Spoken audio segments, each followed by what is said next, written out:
welcome to Marimama Japan. I'm going to make macaroni salad from now. Maybe macaroni is everywhere in the world, but way of eating macaroni is different, right? So please look at my recipe. And at the same time, while I'm making macaroni, I'd like to talk how I learned how to speak English.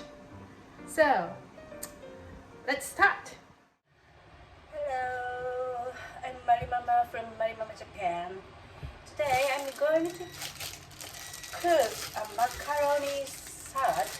Is it right English? I'm not sure, but in your country, do you have this kind of pasta? In Japan, we call it macaroni, and I'm going to make macaroni salad. And I was a university student. It's a long time ago. When I was a university student, I'm almost 60. I'm 60 years old now, so 40 years ago. Wow, 40 years ago, I had a chance to go to America.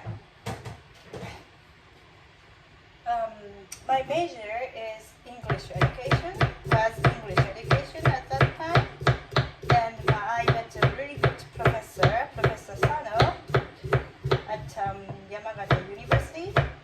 By the way, I'm from Yamagata, so I went to Yamagata University. It's near my house, and my parents asked me to go there. And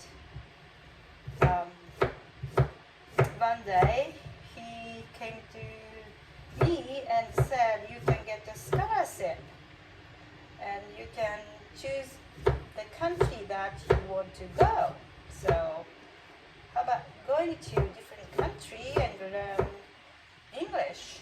And I said, of course, yes.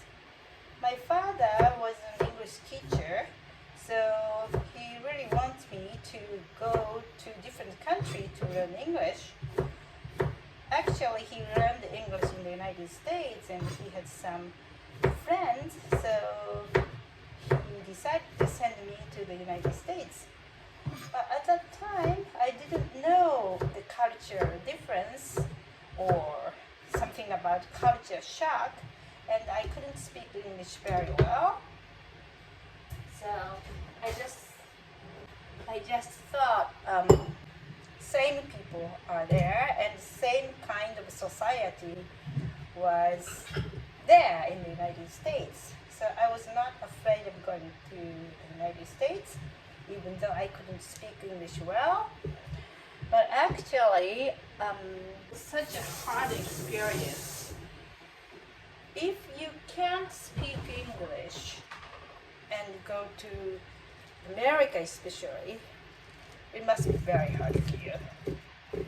So I recommend that before going to the United States, you should practice speaking English, if possible. My experience is horrible. I didn't know about America very much, and my family is not really rich. I decided to choose the cheap university, inexpensive university, tuition and fee, and the university which had the dormitory. So I don't know why, but I decided to go to Missouri. That was a mistake, big mistake. So I will boil the egg. When I was around 20 years old, I didn't know that, but it's just after movie, day after. Do you know the movie Day After? Some people hate foreign people, because of that movie. I can't explain that about that movie here in YouTube because I don't want to hurt any other people from any other country, any countries. So I don't mention about that movie, but because of that movie, that influence of that movie, American people living around there didn't like foreigners to come there. And surprisingly, at that time, there is still racial discrimination. I don't know now, but there was a racial discrimination. White people only eat with white people in a cafeteria. And I was the only one, Asian in the dormitory. And African Americans get together. So I'm in between, at that time I'm in between, and I couldn't speak English well, so I didn't know how to get along with people there. First I had an American roommate, but soon maybe she realized I'm very different from American people. I'm not so excited. Maybe for her, I was not so really exciting. And at first she was with me, but less than 1 month, she moved out without saying anything. And I was alone, totally alone in the dormitory. No Japanese, no Asians. I can't speak. I couldn't speak English well, so I had a really hard time. Then some Thai people visited me, and I was undergraduate at that time, but those people are graduate students, and I knew there was the dormitory for foreign students, especially graduate students, but I couldn't get into the dormitory because I was an undergraduate student.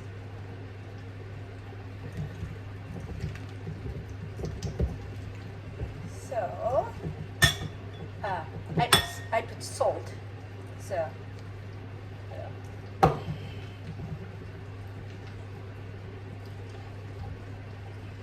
but surprisingly,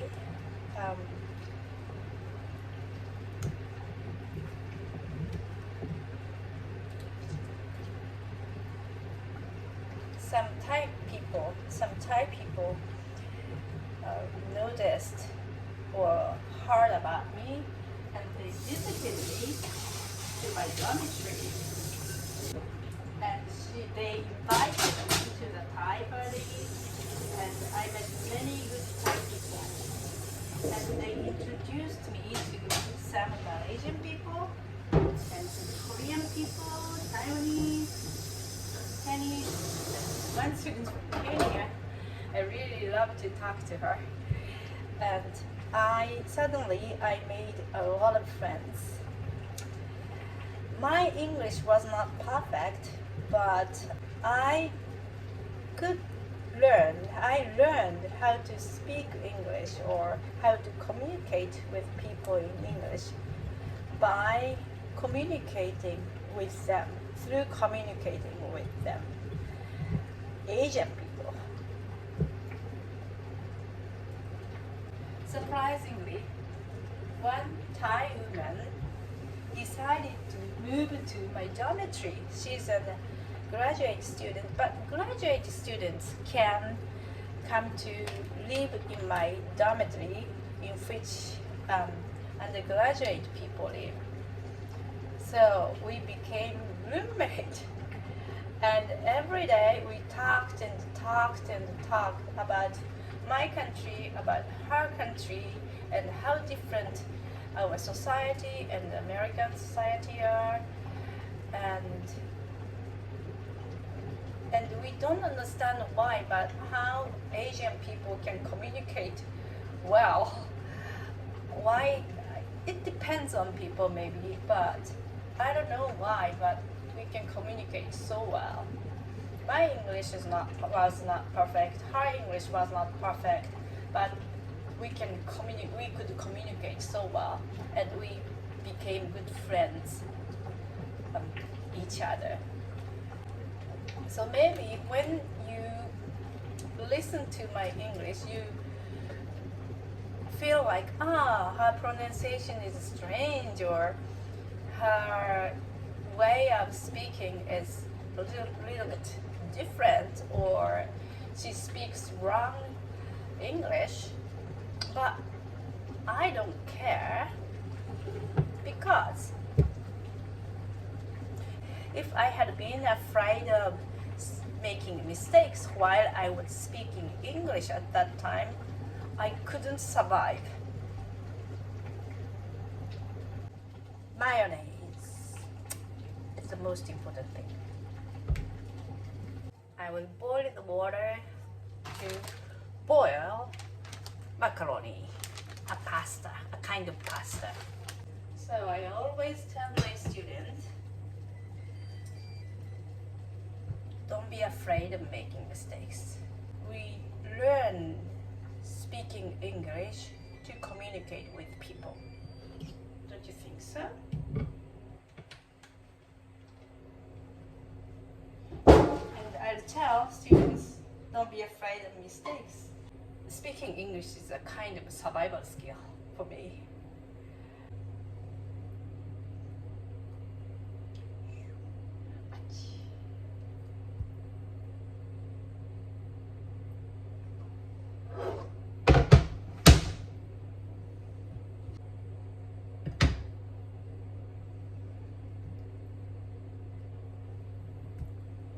Guys,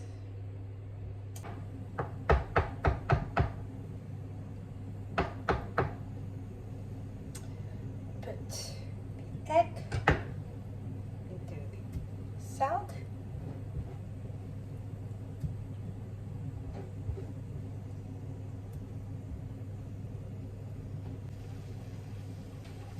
salt,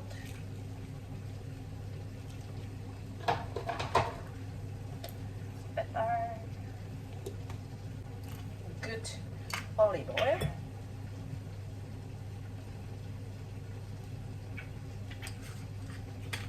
and now I will boil pasta, macaroni. Oh.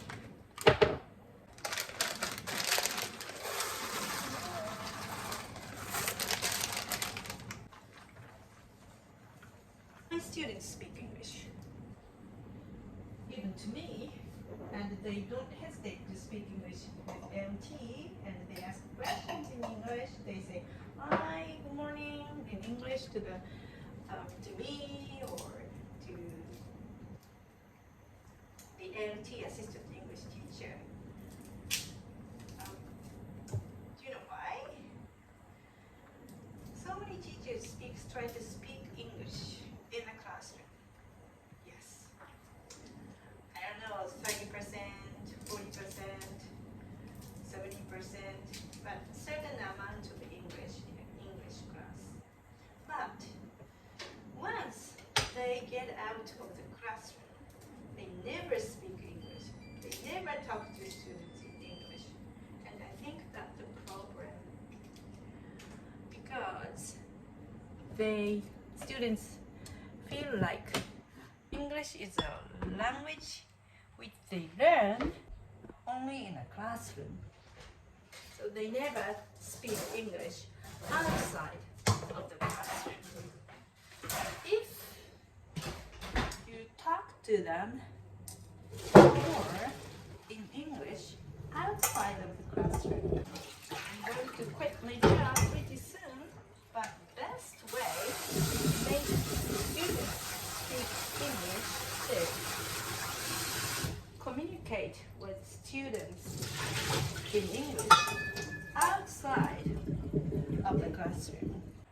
So, and it's easy. Put pasta, macaroni. Of course, debate, discussion, presentation, important. Well, I think it's a little bit different from conversation. Okay, now, finally, this is mayonnaise. Do you have mayonnaise in your country? You can make mayonnaise actually if you don't have it. Oil and with oil and egg.